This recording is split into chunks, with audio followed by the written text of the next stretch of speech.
اعوذ باللہ من الشیطان الرجیم بسم اللہ الرحمن الرحیم رب اشرح لی صدری ویسر لی امری واحلل عقدۃ من لسانی یفقہوا قولی۔ ربا جیسے اہم موضوع کے حوالے سے تمام تر تفصیلات کو 3 حصوں میں تقسیم کر کے آپ کی خدمت میں ویڈیوز کے ذریعے پیش کیا جا رہا ہے۔ ان آیات میں ربا یعنی سود کی حرمت اور اس کے احکام کا بیان شروع ہوا ہے۔ یہ مسئلہ کئی حیثیتوں سے بہت اہم ہے۔ ایک طرف سود اور ربا پر قرآن و سنت کی شدید وعیدیں اور دوسری طرف دنیا کی اقتصادیات میں اس کا جزو لازم بن جانا اور اس سے نجات کی مشکلات کا مسئلہ طویل الذیل ہے اور کئی حیثیتوں سے اس پر غور کرنا ہے۔ اول اس بارے میں قرآن کی آیات کی صحیح تفسیر اور احادیث صحیحہ کے ارشادات میں غور کر کے یہ متعین کرنا ہے کہ قرآن و سنت کی اصطلاح میں ربو کس چیز کو کہا جاتا ہے اور کن کن معاملات کو ان میں شامل کیا جا سکتا ہے اور اس کی حرمت اور اس کی کس حکمت اور مصلحت پر مبنی ہے۔ اس میں کسی قسم کی مضرتیں ہیں اور دوسری حیثیت اس کی عقلی اور معاشی ہے کہ کیا فی الواقع سود و ربا ایسی چیز ہے جو دنیا کی اقتصادی ترقی کی ضامن ہو سکے اور جس کو نظر انداز کرنے کا لازمی نتیجہ تجارت اور عام اقتصادیات کی تباہی ہو، یا سارا چکر نہ صرف مشکلات کا حل بلکہ دنیا میں اقتصادی امن و اطمینان سود کے چھوڑنے پر موقوف ہے، اور یہ کہ دنیا کی اقتصادی مصائب کا سب سے بڑا سبب سود و ربا ہے۔ یہ دوسری بحث ایک معاشی اور اقتصادی مسئلہ ہے جس کے تحت میں بہت سی اصولی اور فروعی طویل بحثیں ہیں جن کا تعلق تفسیر قرآن سے نہیں، اس لیے اس جگہ پہلی ہی بحث پر اکتفا کیا جاتا ہے اور یہ بھی خاصی طویل ہے۔ یہ 6 آیتیں ہیں جن میں سود کی حرمت اور احکام کا بیان ہے۔ ان میں سے پہلی آیت کے پہلے جملے میں سود خوروں کے انجام بد اور محشر میں ان کی رسوائی اور گمراہی کا ذکر ہے۔ ارشاد ہے کہ جو لوگ سود کھاتے ہیں وہ نہیں کھڑے ہوتے مگر جس طرح کھڑا ہوتا ہے وہ آدمی جس کو کسی شیطان جن نے لپٹ کر خپتی بنا دیا ہو۔ حدیث میں ہے کہ کھڑے ہونے سے مراد محشر میں قبر سے اٹھ کھڑا ہونا ہے، کہ سود خور جب قبر سے اٹھے گا تو اس پاگل و مجنون کی طرح اٹھے گا جس کو کسی شیطان جن نے خپتی بنا دیا ہو۔ اس جملے سے ایک بات تو یہ معلوم ہوئی کہ جنات و شیاطین کے اثر سے انسان بے ہوش یا مجنون ہو سکتے ہیں، اور اہل تجربہ کے متواتر مشاہدات اس پر شاہد ہیں، اور حافظ ابن قیم جوزی نے لکھا ہے کہ اتباع اور فلاسفہ نے بھی اس کو تسلیم کیا ہے کہ اس طرح بے ہوشی یا جنون مختلف اسباب سے ہوا کرتا ہے۔ ان میں بعض اوقات جنات و شیاطین کا اثر بھی اس کا سبب ہوتا ہے۔ جن لوگوں نے اس سے انکار کیا ہے ان کے پاس بجز ظاہری استبداد کے اور کوئی دلیل نہیں۔ دوسری بات یہ غور طلب ہے کہ قرآن نے یہ نہیں فرمایا کہ سود خور محشر میں پاگل یا مجنون ہو کر اٹھیں گے، بلکہ دیوانہ پن یا بے ہوشی کی ایک خاص صورت کا ذکر کیا ہے کہ جیسے کسی شیطان نے لپٹ کر خپتی بنا دیا ہو۔ اس میں شاہد وہ اشارہ ہے کہ بے ہوش و مجنون کو بعض اوقات چپ چاپ پڑا بھی رہتا ہے، ان کا یہ حال نہ ہوگا بلکہ شیطان کے خپتی بنائے ہوئوں کی طرح بکواس اور ہذیان اور دوسری مجنونانہ حرکتوں کی وجہ سے پہچانے جائیں گے، اور شاید اس طرف سے بھی اشارہ ہو کہ بیماری سے بے ہوش یا مجنون ہونے کی بات چونکہ احساس بالکل باطل ہو جاتا ہے، اس کو تکلیف یا عذاب کا بھی احساس نہیں رہتا، ان کا یہ حال نہ ہوگا بلکہ آصف زدہ کی طرح تکلیف و عذاب کو پوری طرح محسوس کرے گا۔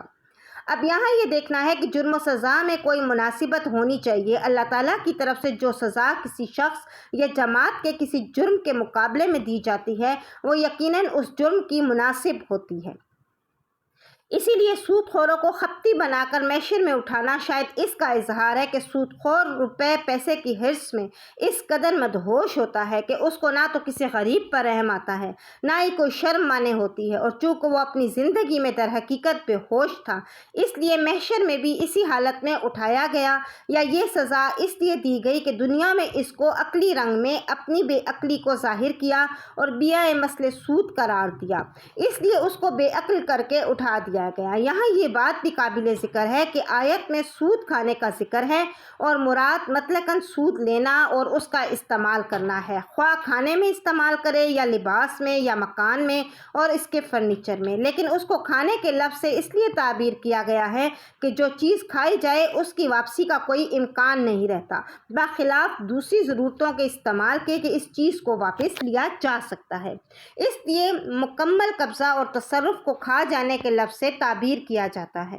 اور نہ صرف عربی زبان میں بلکہ اردو، فارسی وغیرہ اکثر زبانوں کا بھی یہی محاورہ ہے۔ اس کے بعد دوسرے جملہ میں سود خوروں کو اس سزا کی وجہ سے یہ بیان فرمائی گئی ہے کہ ان لوگوں نے دو جرم کیے، ایک تو بذریعہ سود کے حرام مال کھایا، دوسرے اس کو حلال سمجھا اور حرام کہنے والوں کے جواب میں یہ کہا کہ بیع و شرع بھی تو ربا کی ہی مثل ہے۔ جس طرح ربا کے ذریعے نفع حاصل ہوتا ہے، اس طرح بیع و شرع کے ذریعے بھی نفع مقصود ہے۔ اگر سود حرام ہے تو بیع بھی حرام ہونا چاہیے، حالانکہ اس کے حرام ہونے کا کوئی قائل نہیں۔ اس جگہ بظاہر متقاضائے مقام یہ تھا کہ لوگ یوں کہتے کہ ربا بھی تو مثل بیع کے ہے، جب بیع حلال ہے تو ربا بھی حلال ہونا چاہیے، مگر انہوں نے طرز بیان بدل کر حرام کہنے والوں پر ایک قسم کا استہزاء کیا کہ تم ربا کو حرام کہتے ہو تو بیع کو بھی حرام کو۔ تیسرے جملے میں ان لوگوں کے اس قول کا جواب حق تعالیٰ نے یہ دیا ہے کہ جو لوگ بیع کو ربا کی مثل اور برابر قرار دیتے ہیں، حالانکہ بحکم خداوندی ان دونوں میں زمین و آسمان کا فرق ہے، تو اللہ تعالیٰ نے ایک کو حلال قرار دیا ہے اور دوسرے کو حرام، پھر دونوں برابر کیسے ہو سکتے ہیں؟ اس جواب میں یہ بات قابل غور ہے کہ ان لوگوں کا اعتراض تو عقلی طور پر تھا کہ جب دونوں معاملوں کا مقصد نفع کمانا ہے تو دونوں کا حکم ایک ہی ہونا چاہیے۔ اللہ تبارک و تعالیٰ نے ان کے عقلی شبہ کو جواب عقلی طور پر فرق بیان کر کے نہیں دیا، بلکہ حاکمانہ انداز میں یہ جواب دیا کہ مالک الملکوت اللہ تعالیٰ جل شانہ ہے، وہی ہر چیز کے نفع اور ضرر، بھلے اور برے کو پوری طرح جانتا ہے۔ جب اس نے ایک کو حلال اور دوسرے کو حرام قرار دے دیا تو سمجھ لو کہ جس چیز کو حرام کیا ہے اس میں ضرور کوئی نقصان و ضرر اور کوئی خباثت ہے، خواہ عام انسان اس کو محسوس کرے یا نہ کرے، کیونکہ مجموعہ نظام عالم کی پوری حقیقت اور اس کے نفع ضرر کا احاطہ نہیں کر سکتے۔ بعض چیزیں ایسی ہوتی ہیں کہ وہ کسی شخص یا جماعت کے حق میں مفید نظر آتی ہیں، مگر پوری قوم یا پورے ملک کے لیے اس میں مضرت ہوتی ہے۔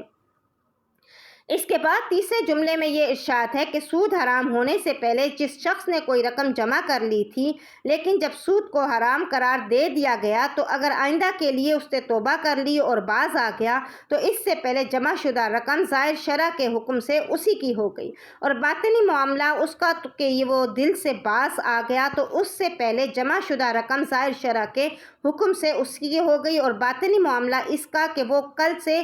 باز آیا اور منافقانہ توبہ کر لی، اس کا یہ معاملہ خدا کے حوالے رہا۔ اگر دل سے توبہ کی ہے تو عند اللہ نافع ہوگی، ورنہ کالعدم ہوگی۔ عام لوگوں کو بدگمانی کرنے کا حق نہیں کہ جو شخص نصیحت سن کر بھی اسی قول و فعل کی طرح پھر اود کرے، چونکہ یہ فعل سود خوری گناہ ہے، یہ لوگ دوزخ میں جائیں گے، اور چونکہ ان کے قول کا کہ سود مثل بیع کی کفر ہے، اس لیے وہ دوزخ میں ہمیشہ رہیں گے۔ مسئلہ سود و ربا کی ایک کچھ مزید تشریح اور تفصیل۔ آج کل ربا چونکہ عام نظام تجارت کا رکن اعظم اور عمود بن گیا ہے، اس لیے جب کتاب و سنت کی آیات اور روایات میں اس کی حرمت و ممانعت سامنے آتی ہے تو عام طبقہ کی اس کی حقیقت کو سمجھنے سمجھانے کے وقت اس کی حرمت سے ہچکچاتی ہیں اور ہیلہ جوئی کی طرف مائل ہوتی ہیں۔ مجھے یہ عرض کرنا ہے کہ بحث کا تجزیہ کر کے اس کے ہر پہلو پر علیحدہ علیحدہ غور و فکر کرنا چاہیے۔ خلط ملط کرنے کا نتیجہ بحث کے الجھنے کے سوا کچھ نہیں ہوتا۔ یہاں بحث کے 3 حصے ہیں۔ اول یہ کہ قرآن و سنت میں ربا کی کیا حقیقت ہے اور کن کن صورتوں پر حاوی ہے۔ دوسری یہ کہ اس ربا کی حرمت اور ممانعت کس حکمت و مصلحت پر مبنی ہے۔ تیسرا یہ کہ سود و ربا کتنا ہی برا صحیح، لیکن آج کل کی دنیا میں یہ نظام معاشیات اور تجارت کا رکن اعظم بن چکا ہے۔ اگر قرآنی احکام کے ماتحت اس کو چھوڑ دیا جائے تو نظام بینک و تجارت کیسا چلے گا؟ اصل ربا کی تعریف میں کوئی ابہام نہیں رہا، ایک مغالطے کا جواب۔ اب سنیے کہ لفظ ربا عربی زبان کا معروف لفظ ہے۔ رسول کریم صلی اللہ علیہ وآلہ وسلم کی بعثت اور نزول قرآن سے قبل جاہلیت عرب میں بھی یہ لفظ متعارف تھا، اور نہ صرف متعارف بلکہ ربا کا لین دین عام طور پر جاری تھا۔ بلکہ سورۃ النساء کی آیات سے یہ بھی معلوم ہوا کہ ربا کا لفظ اور اس کے معاملات زمانہ تورات میں بھی معروف تھے، اور تورات میں بھی اس کو حرام قرار دیا گیا تھا۔ ظاہر ہے کہ ایسا لفظ جو زمانہ قدیم سے عرب اور اس کے قرب و جوار میں معروف چلا آتا ہے اور اس پر لین دین کا رواج چل رہا ہے، اور قرآن اس کی حرمت و ممانعت بیان کرنے کے ساتھ یہ بھی خبر دیتا ہے کہ موسیٰ علیہ السلام کی امت پر بھی سود و ربا حرام کیا گیا تھا، اس لفظ کی حقیقت کوئی ایسی مبہم چیز نہیں ہو سکتی جس کے سمجھنے سمجھانے میں دشواریاں پیش آئیں۔ یہی وجہ ہے کہ جب 8 ہجری میں سورہ بقرہ کی آیات ربا کی حرمت کے متعلق نازل ہوتی ہے تو صحابہ کرام کہیں سے کہیں بھی منقول نہیں کہ ان کو لفظ ربا کی حقیقت سمجھنے میں کوئی اشتباہ پیش آیا ہو،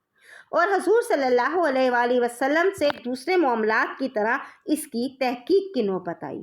بلکہ جس طرح شراب کی حرمت نازل ہوتے ہی صحابہ کرام رضی اللہ تعالی عنہ اجمعین نے اس پر عمل کیا، اسی طرح ربا کی حرمت نازل ہوتے ہی ربا کے سب معاملات ترک کر دیے گئے۔ پچھلے زمانے کے معاملات میں مسلمانوں کا جو ربا غیر مسلموں کے ذمہ واجب الادا تھا وہ بھی مسلمانوں نے چھوڑ دیا، اور جو غیر مسلموں کے مسلمانوں کے ذمہ واجب الادا تھا اور مسلمانوں پر نزول ممانعت کے بعد اس کو دینا نہیں چاہیے تھا، اس کا جھگڑا امیر مکہ کی عدالت میں پیش ہوا۔ انہوں نے حضرت صلی اللہ علیہ وآلہ وسلم سے دریافت کیا کہ اس کا فیصلہ سورہ بقرہ کی آیت میں آسمان سے نازل ہوا ہے کہ پچھلے زمانے کی بقایا ربا کا لین دین بھی اب جائز نہیں، اور اس میں چونکہ غیر مسلموں کو یہ شکایت کا موقع مل سکتا تھا کہ ایک اسلامی حکم شرعی کی وجہ سے ہمارا روپیہ کیوں مارا جائے، تو اس کے ازالہ کے لیے رسول اللہ صلی اللہ علیہ وآلہ وسلم نے حجۃ الوداع کے خطبے میں یہ واضح کر دیا کہ اس حکم شرعی کا اثر صرف غیر مسلموں پر نہیں بلکہ مسلمانوں پر بھی یکساں ہے، اور سب سے پہلے جو سود کی رقم چھوڑ دی گئی وہ حضرت صلی اللہ علیہ وآلہ وسلم کے ام محترم حضرت عباس کی کثیر التعداد رقم تھی۔ الغرض ربا کی ممانعت ہونے کے وقت ربا کا مفہوم کچھ مخفی نہ تھا، عام طور پر معروف تھا، وہی ربا جس کو عرب ربا کہتے تھے اور اسی کا لین دین کرتے تھے، قرآن نے حرام کیا، اور رسول اللہ صلی اللہ علیہ وآلہ وسلم نے اس کو صرف اخلاقی انداز میں نہیں بلکہ قانون ملک کی حیثیت سے نافذ فرمایا۔ البتہ بعض ایسی صورتوں کو بھی آپ نے ربا میں شامل قرار دے دیا جس کو عام طور پر ربا نہیں سمجھا جاتا تھا۔ انہی صورتوں کے تعین میں حضرت فاروق اعظم کو اشکال پیش آیا تو انہی میں ائمہ مجتہدین کے نظریات میں اختلاف ہو، اور نہ اصل ربا جس کو عرب ربا کہتے تھے نہ اس میں کسی کا اشتباہ کا موقع تھا، نہ ہی اس میں کسی کا اختلاف ہوا۔ اب سنیے عرب کا مروجہ ربا کیا تھا۔ امام تفسیر ابن جریر نے حضرت مجاہد سے نقل کیا ہے کہ جو ربا جاہلیت میں جاری تھا قرآن نے اسے منع کیا، وہ یہ تھا کہ کسی کو ایک میعاد معین کے لیے قرض دے کر اس پر اصل راس المال سے زیادہ مقدار زیادتی لیتے تھے، اور اگر معیار مقررہ پر وہ قرض ادا نہ کر سکے تو مزید میعاد اس شرط پر بڑھا دیتے تھے کہ سود میں بھی اضافہ کیا جائے گا۔ یہی مضمون حضرت قتادہ اور دوسرے حضرات ائمہ تفسیر سے بھی نقل کیا گیا ہے۔ اندلس کے مشہور امام تفسیر ابو حیان حزناتی کی تفسیر بحر محیط میں بھی جاہلیت کے ربا کی یہی صورت لکھی ہے کہ ادھار دے کر اس پر نفع لیتے، اور جتنی مدت ادھار کی بڑھائی جاتی اتنا ہی سود اس پر بڑھا دینے کا نام ربا کے حوالے سے مزید تفصیلات اگلی 2 ویڈیوز میں آپ کے ساتھ شیئر کی جا رہی ہیں، دیکھنا جاری رکھیے۔